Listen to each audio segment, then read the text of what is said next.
Hi, I'm Kev Lavery, and today I'm going to be talking to you about the different types of questions available to you in the Connect question library, as well as some formatting options, feedback, and hints.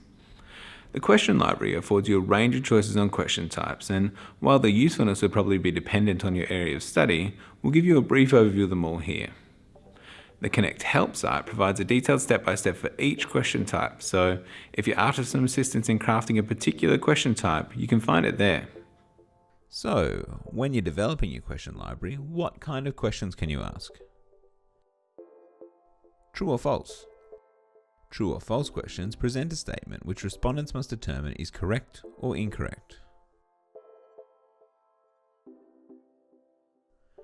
Multiple choice. Multiple choice questions present a statement or question with a list of possible answers, from which learners must determine the best answer.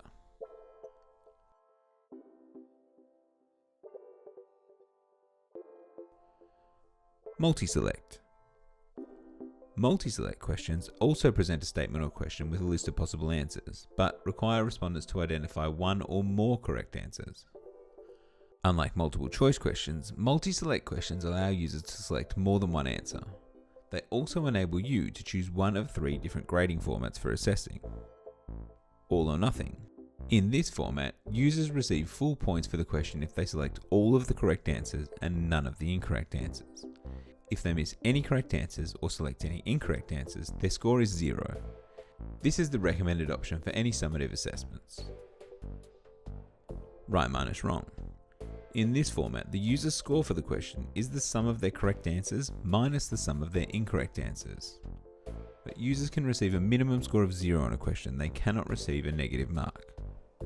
And lastly, correct answers. In this, users receive points for each correct answer they select and for each incorrect answer that they don't select. No marks are deducted for incorrect responses. Written response. Written response questions require respondents to write detailed answers in response to open-ended questions. Short answer questions. Short answer questions require a response to an open-ended question. This could be one word or a brief sentence.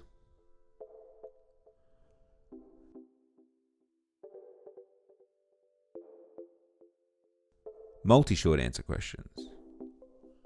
Multi-short answer questions require respondents to answer a multi-solution question and input their answers into individual input boxes. They're different from short answer questions in that the multi-short answer question enables you to create multiple answer boxes which all relate to one answer set. Fill in the blanks questions. Fill in the blanks questions require respondents to fill in one or more missing elements of an incomplete sentence, statement, list, etc. Matching questions. Matching questions require respondents to identify the relationships between 2 sets of choices.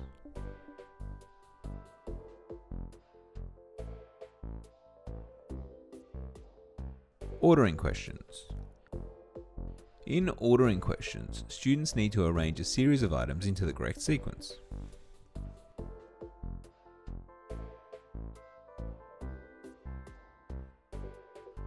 Arithmetic questions. Arithmetic questions enable you to assess a student's knowledge and comprehension of mathematics and number theory.